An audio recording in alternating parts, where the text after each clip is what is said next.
Caros irmãos e amigos, é um prazer retornar para mais um áudio de reflexões. Trago agora o tema Israel sempre na defensiva. Faço aqui uma rápida abordagem de como Israel é taxado de agressor, é feito essa narrativa mentirosa capitaneada pelos ayatolás xiitas que atualmente atuam no Irã. Mas eu quero, antes, abordar um aspecto interessante que vai nos dar uma luz no final dessa postagem. Os iranianos, que antigamente eram conhecidos como os medo-persas, eles não são árabes. Nada eles têm a ver com os árabes e nem são parentes, nem distantes de Israel. Eles são indo-europeus, eles são descendentes de um dos filhos de Noé, mais precisamente de um neto de Noé, chamado Madai, filho de Jafé.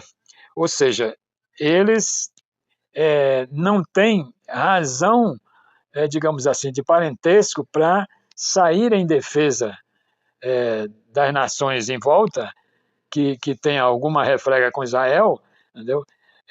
Como eles têm feito ultimamente. Quando aconteceu o ataque do Hamas a Israel, e que Israel começou a responder, entendeu? Aquele ataque desumano, brutal, onde 1.300 cidadãos israelenses foram mortos e 300 foram levados cativos como reféns, eles mandaram ajuda para o Hamas, mandaram drones, mandaram recursos, mandaram armas de vários padrões para ajudar o Hamas a combater Israel. E eles ajudam os Hezbollahs no sul do Líbano, em qualquer canto que haja alguém tentando atacar Israel, eles prontamente apresentam o seu apoio irrestrito. Mas também, por outro lado, quando alguém favorece Israel, quando alguém faz amizade com Israel, quando alguém assina contratos, acordos de cooperação científica, comercial, industrial, militar, enfim, esse povo que faz esses acordos com Israel se torna inimigos dos ayatolás.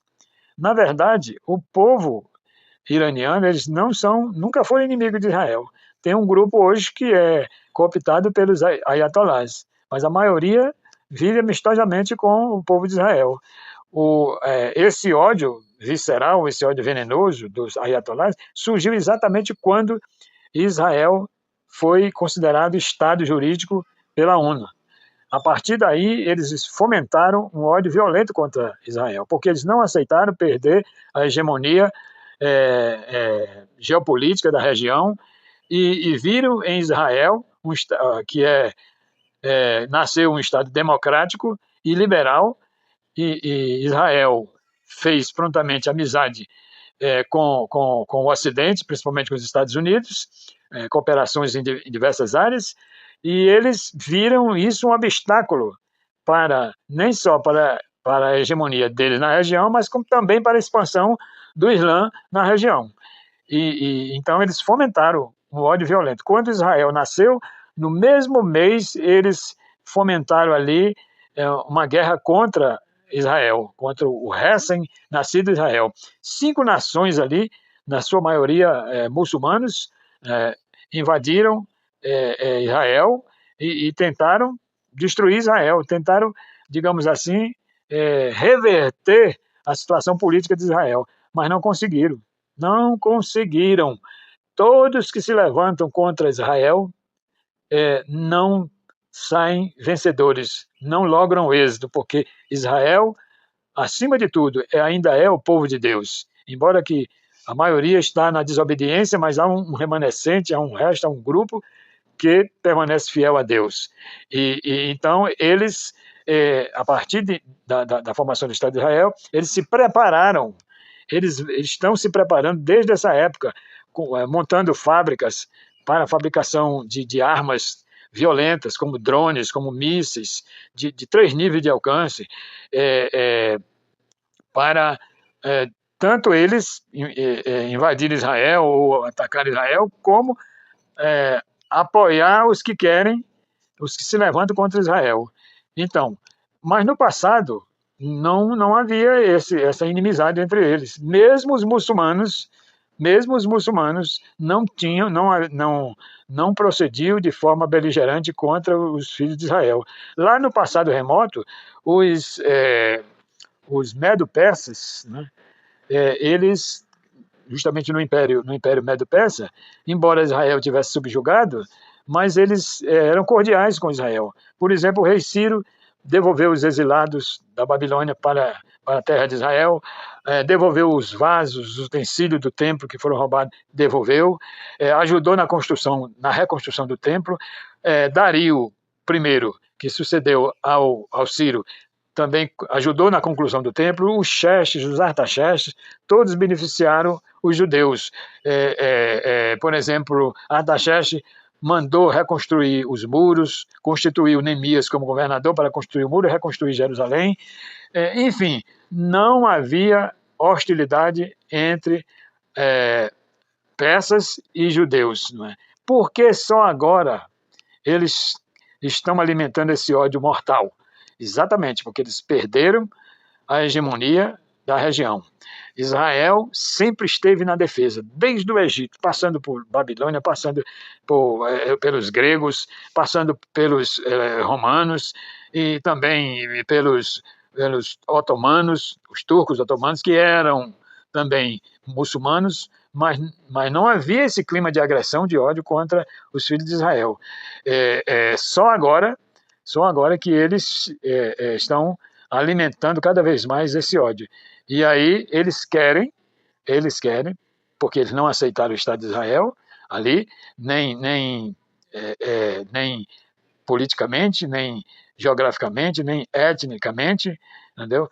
Ou seja, eles não validaram ali o Estado de Israel.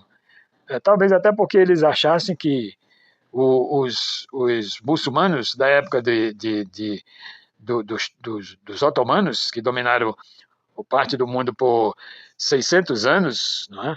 Desde do século XIII até o início do século XX, eles dominaram. Entendeu? Talvez eles achem ainda hoje que aquela região pertence aos muçulmanos, pertence aos árabes muçulmanos, né? Mas na realidade eles temem a perda da hegemonia da região, né? E por isso eles se prepararam, inclusive com armas, com capacidade de fabricar uma bomba atômica, uma bomba nuclear, porque eles têm mais ou menos 450 quilos de urânio enriquecido, a 60%. Para se fazer uma bomba, basta mais 30%, chegando a 90%, eles já têm capacidade de fazer uma bomba. Entendeu? Muito embora os Estados Unidos está tentando dissuadi-los a entregar esse urânio, mas eles não entregaram, eles têm ainda esse urânio. Meus amigos, realmente nós temos que derrubar essa narrativa, desmascarar esses ayatolás de que Israel sempre esteve na defesa, sempre foi um povo pacífico, sempre foi um povo pacífico. E continua sendo. Pelo contrário, em vez deles atacarem, eles ajudam os árabes, ajudam os povos ali em volta, com uma boa medicina, com um bom comércio, com uma boa indústria, entendeu? Com muito emprego, né? Dão emprego ali para árabes, né? E os ayatolás não consideram isso, entendeu? Querem fazer que o mundo entenda, que o mundo crê que Israel é sempre o agressor. Que Deus possa aclarear nossa mente para compreender exatamente o que está acontecendo ali naquela região. Amém.